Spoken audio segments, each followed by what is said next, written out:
Question is that the motion be agreed to. Member for Bateman. Madam Acting Speaker, it's a pleasure to get the opportunity to stand in private members' business and actually have an opportunity to comment.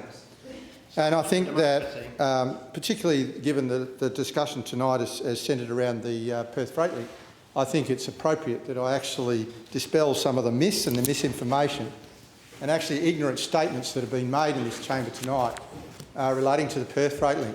And I want to give a bit of background and a few facts that maybe the member for Fremantle could do with listening to. And that is that this project started off as an upgrade to High Street that was initiated by the former Minister Alana McTiernan when she was Minister for Transport or Planning and Infrastructure. And it was as a result of removing the Fremantle Eastern Bypass. So the decision was taken that given that the Fremantle Eastern Bypass was being removed, that they needed to do something to attach to something member for Fremantle that some people classify as Roe8, and that is the upgrade of Stirling Highway from the river through to High Street.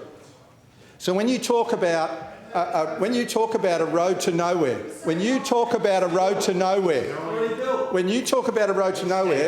and Roe9 was a connection of the Roe Highway from the Kwinana Freeway through to Stirling Highway. That's what the connection was. And when you just said then that this was going to be stopped at lights at Marmion Street, that is incorrect, because the Perth Freight Link included grade separation at Marmion Street. Absolutely it did. It included the grade separation at Marmion Street. You just said that people with trucks would be stopping at Marmion Street. Now, what actually happened was that the former Liberal government, when they were in opposition in 2008, went to the election saying we want to build Roe8. They made it an election commitment.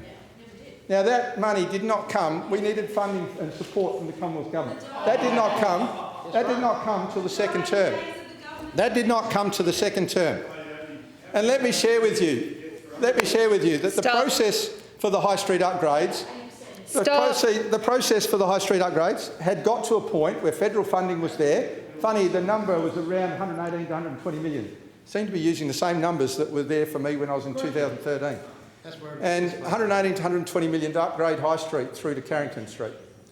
And then the federal government said, we're prepared to support Roe8. I went and had conversations with the federal government and I said, well, look, you're creating this Roe8 connection across the Stock Road for the movement of freight, and we've got this upgrade on High Street. We need to actually, if we're going to do that, we're going to have a pinch point in between. We need to actually solve for in between. And Main Roads worked on it, and that's where they came with the upgrades for Stock Road. And so we went to the federal government and said, we need to look at this. And they supported it and offered up funding of $925 million of a $1.57 billion project. At that point in time, this is what you might not understand. At that point in time, I actually went to the Premier and I said, look, I want to actually take the time to actually go back over this because I feel uncomfortable at certain elements. And the one element that I was really uncomfortable about was bringing the traffic down through High Street, and for a couple of reasons. Because it involved the double trench through Royal Fremantle Golf Course, and the original planning stuff that came from Main Roads to me from the Alana McTiernan plans was that it eventually be a 6-lane highway. Right. And I'm sitting there and looking at ripping up Royal Fremantle Golf Course. It also involved the potential removal of graves out of the Fremantle Cemetery, and some of those grave sites were less than 2 generations old. It had the potential to impact on the Palmyra residents, and then the commercial businesses, which were Koala Storage, De Sonia, the brewery, Gage Roads Brewery, and other commercial premises up Stock Road. And so I actually went to Main Roads and said, I want to revisit this and I want you to explore all the options. I went to the Premier, I said, I need 12 months. I said, I'll wear the political heat on this whilst we work and see if there isn't a better solution for the state. And so for 12 months, Main Roads investigated this and they looked at and studied 22 different options. And as I've said in this House before when I was Minister, these options included trying to get under the river all the way into the port and to see if we could remove it out altogether. It involved looking at going under the Fremantle Eastern Bypass. It looked at all sorts of different options. And the recommendation that came back from the Main Roads was that they believed the best solution was to bring it down Stock Road when you get to Winterfold, tunnel under Winterfold through to Stirling Highway. They had it costed, and they believed that it would cost $300 million more, and that's where the $1.9 billion comes in now. So it went from 1.6 to 1.9, and they looked at the benefit-cost ratio, and the benefit-cost ratios were pretty much aligned on the 1.6, 1.9. I touched base with the federal government and went through and ran through the economics of the two situations, and they supported the state government to proceed with an option that we believe would cost an extra $300 million. At that time, we knew that there was, in the 1.6, there were property acquisition costs in the order of $400 million in the project. $400 million. So we knew that was there. Now, what's really interesting is that when we went to the Roe8 proposal and actually formally tendered it, despite Josh Wilson's claims, which were totally ignorant in the West Australian a couple of weekends ago, that talked about an $8 billion tunnel, the cost of the tunnel for Roe8 came in $550 million under budget. $550 million under budget. In fact, the Roe8 tunnel, and that using that option, came in cheaper than coming down Stock Road and High Street. And for me, that was a new paradigm for Western Australia. That for the first time, we'd actually proven up that we could go underneath cheaper than actually doing the work on above ground. And what you may not be aware of is the most expensive piece of road that's been built in Western Australia at this point in time, the most expensive piece of road that's been built in Western Australia at this point in time was the upgrade to Great Eastern Highway. And it cost over $80 million a kilometre. And if you look at it, it's on the surface. What's the issue? The issue becomes necessary to acquire properties and the relocation of services. Member for the relocation of services and the acquisition of properties. So all of a sudden, we actually had the potential to take the vehicles away from the local community and get them right out the way, and we could do it cheaper than building it on the surface. And I believe that is a lost opportunity for Western Australia right at this point in time. Absolutely. Now, let me actually let this lead into a couple of other points with this, because what the Labor government took to the election was a scattergun approach. So what happened was, as Minister, I'd be sitting there trying to build these alternatives, see if we couldn't find a better solution, and the opposition would run an argument on the Beelia wetlands. The moment we started to respond on environmental issues, it would jump to the outer harbour. The moment we started to respond on the outer harbour, it would jump to the last mile. And from there, it would jump to the Palmyra residents. And it would just keep going around. So we could never actually get time. So you used it effectively. Same strategy that was used in Victoria. Used it effectively as an opposition. And we're the worst for it. So let me actually just step through some of these points, just so you clearly understand. So from an environmental perspective, what we know is that the diesel pollutants coming, the majority of the diesel pollutants are from trucks having to spend time at the stoplights. And what we know is that by keeping those trucks moving and creating a freeway system to keep those trucks so they're not stopping, which is also the highest risk incident on the roads with interactions between cars and trucks, is actually at stoplights. So we're wanting to make it safer, and we're wanting to actually improve the environmental outcome. And we know that over a 10-year period, it would save in the order of 450,000 tonnes of diesel emissions. When we talk about what effect diesel emissions have, we were actually removing 450,000 tonnes over a 10-year period. And so when we look at the environmental aspects of this, and the EPA went through the process, they actually had no concerns over the actual wetlands, because the wetland area that was being impacted was less than 0.5% of the Beelia wetlands. And we weren't actually digging up that 0.5%, we were bridging over it. And we were going to spend $35 million upgrading the surrounding areas to improve and then remove some of the invasive species and pests that had actually had grown up through that area. So we were wanting to actually improve the local environment. Now, what the EPA had a concern about wasn't the actual wetland, the 6 hectares out of the 196 hectares that was the Roe8 reserve. They had concerns about the 30 hectares of pristine bush that was in there, virgin bush. Not the 60 hectares of degraded bush, and not the 100 hectares of just gutless sand that doesn't have anything on it. It was the 30 hectares. And what was actually put as a responsibility on the government is if they were going to knock that 30 hectares down, they needed to actually set aside another 600 hectares as permanent bush forever to ensure that if we were to destroy this 30 hectares, we actually delivered a far better outcome for the state. And I can tell you, the state turned around and purchased the Ralph Sarrich's farm down at White Cliffs that backs onto a national park, 1,000 hectares, of which 600 hectares was to be used as a permanent offset for this 30 hectares that was going to be destroyed. So that was the environmental aspects. What you also forgot to actually acknowledge is that this was rerouted away from Bibrolate. It was going to follow the high voltage power line. And so from an environmental aspect, I would actually say that by not doing it, environmentally, we're actually worse off than what we would be undertaking the project. Now, if I was to look at the outer harbour, this is what's interesting about the outer harbour. The outer harbour, the strategic assessment, the desktop assessment that was commissioned by Alana McTiernan, environmental assessment, actually states in there, along these lines, that they don't see any circumstance where an outer harbour is even possible. Now, I hope it is, that we can actually build an outer harbour. I hope we can. Now, they said it was a desktop assessment. It's not a full environmental assessment. It needs to go through that. But there is challenges environmentally down on that Coburn shelf of seaweed, seagrass. And so we can't actually turn a blind eye to that being a major issue. But did you know that that assessment was based on 3 million containers? 3 million TEU. Now, what you're talking about in pushing ahead with the outer harbour is a 3 million container port, when at the same time you're talking about closing down the capacity of the existing Fremantle port.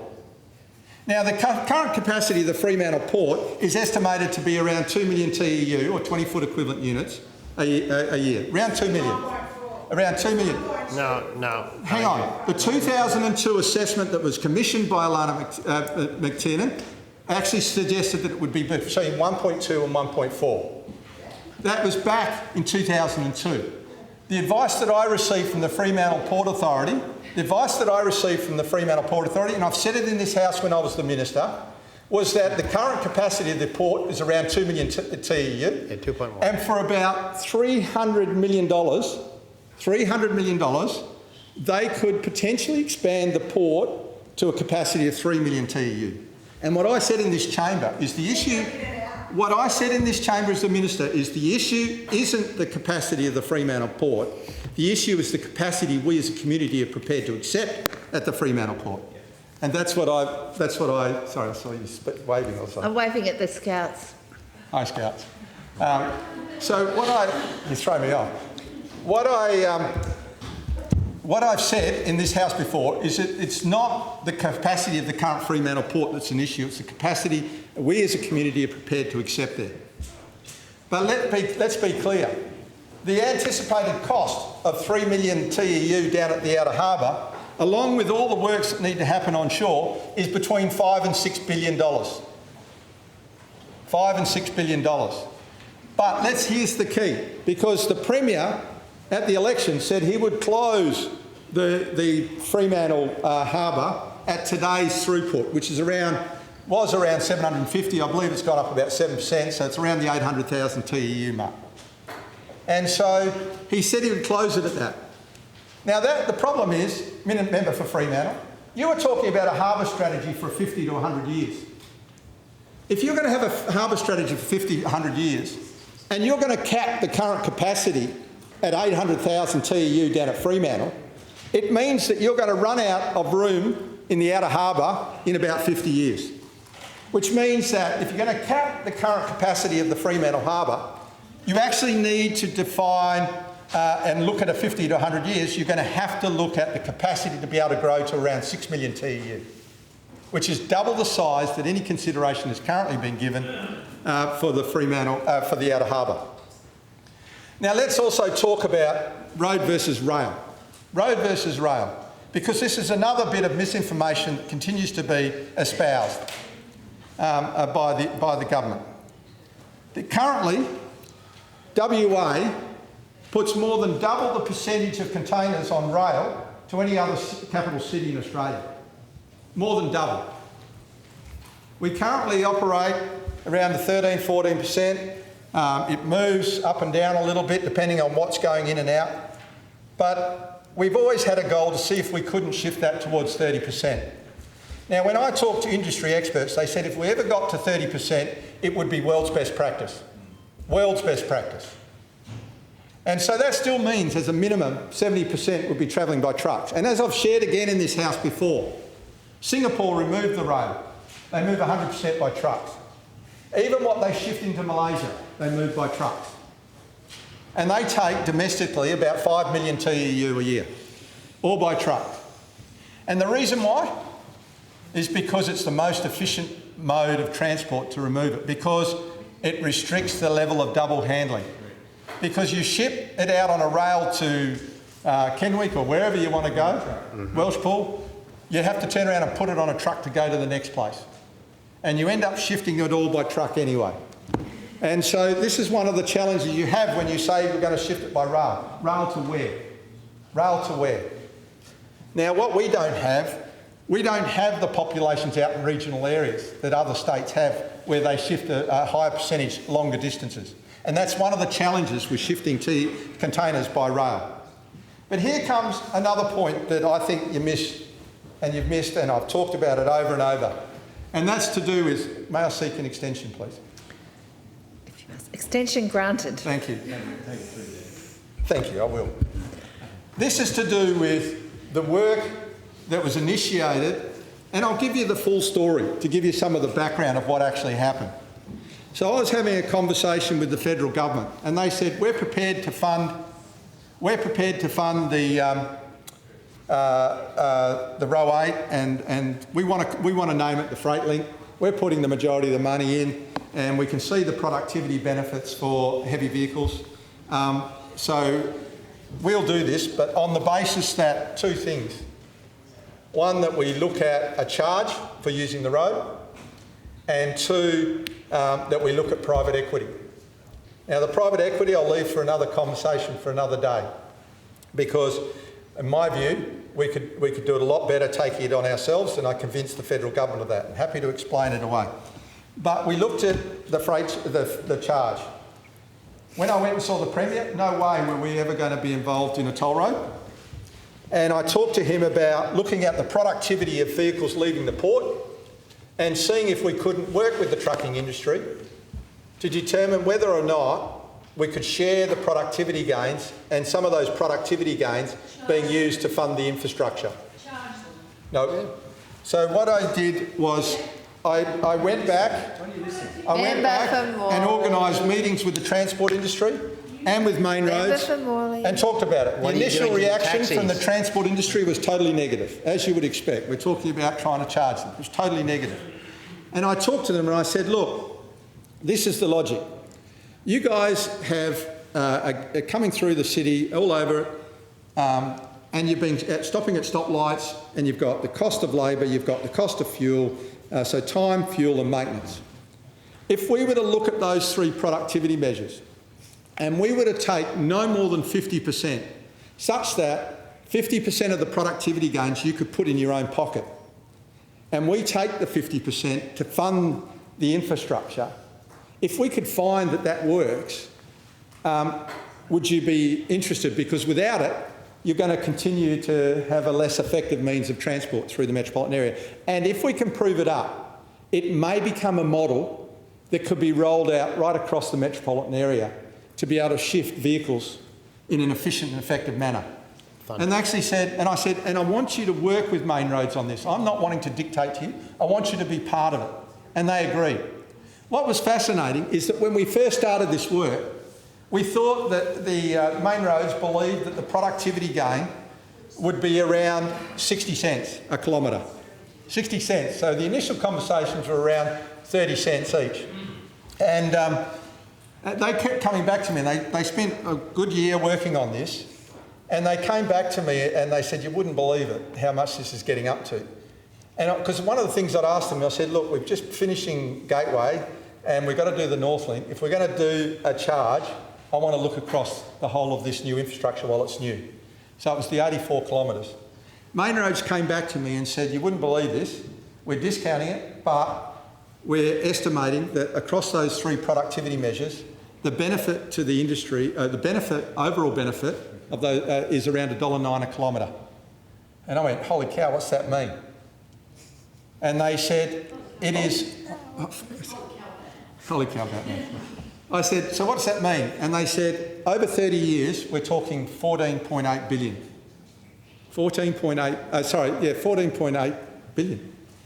And I said, hang on, what's that, you know, if we were to take 50 cents and leave 59 cents to the industry, what's that mean?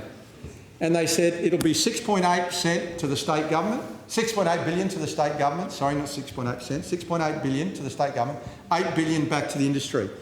The net present value of that 6.8 billion is $3.5 billion. The total cost to the state, of Freightlink, Gateway and Northlink is $1.35 billion. So it's got an NPV, if we were to take 50 cents a dollar, of 3.5. So this would potentially be the first piece of infrastructure that would actually fund itself.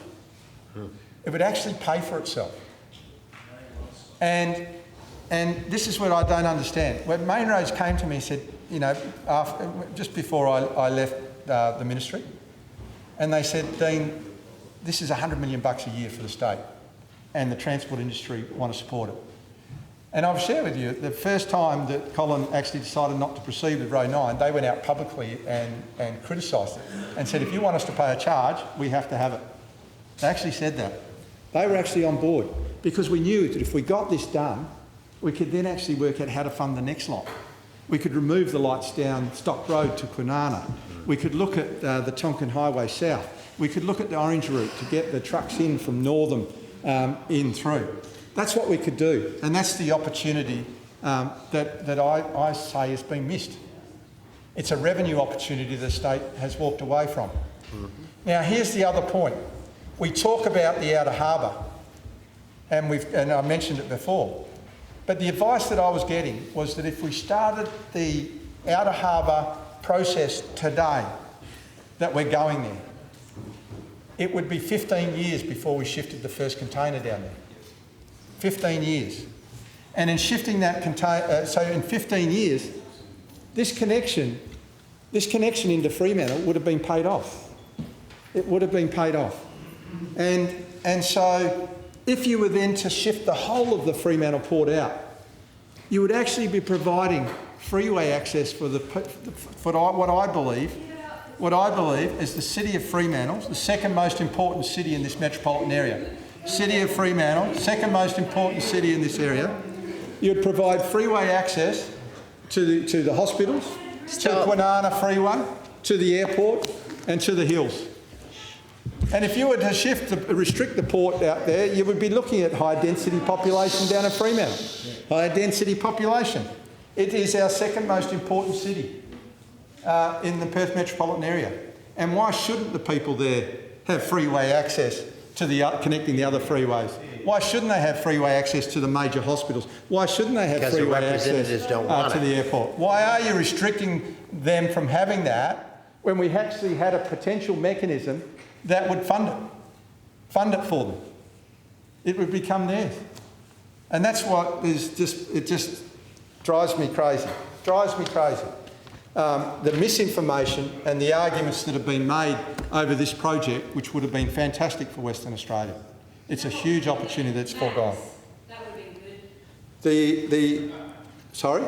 Max would have been good. We're talking about Perth Freightlink. I will now move in my last 6 minutes into Metronet. Thank you for the segue. Thank you for the segue. You don't have 6 I'm minutes. now going to move for this 6 minutes into Metronet. Now let me talk about Metronet. Can someone in there tell me which of these Metronet projects isn't in the Perth and Peel Transport Plan developed by the last government? None of them. They're all in there. They're all in there. Oh, struck me dead. Every one of the Metronet projects. So what is the difference here? It's just the label. It's just the badging that we've put on a few transport projects. They're calling it Metronet, and everyone is in the Perth Peel transport plan to 3.5 million. The only difference is how you get to Ellenbrook and the timing. The only difference is how you get to Ellenbrook and the timing of when you undertake the project. But if you look at the Perth and Peel transport plan, how you get there. Now, here's train line in the Perth and Peel. Go and look it up. Go and look it up. All I've said, Madam Acting Speaker, is the only difference is the timing and how you get there. I haven't said anything wrong, but that's a fact. But they're all in the Perth and Peel transport plan. But here's one of the things. Here's one of the things that you guys are doing, because you're basically forgetting some pretty fundamental planning guidelines for the development of Perth, and that is you're chasing urban sprawl. Now, we're not saying these projects aren't important, but if you want public transport to be more effective, you want public transport. Under Standing Order 61, I interrupt this business to a later We just continue. stage of today's sitting. Thank you very much.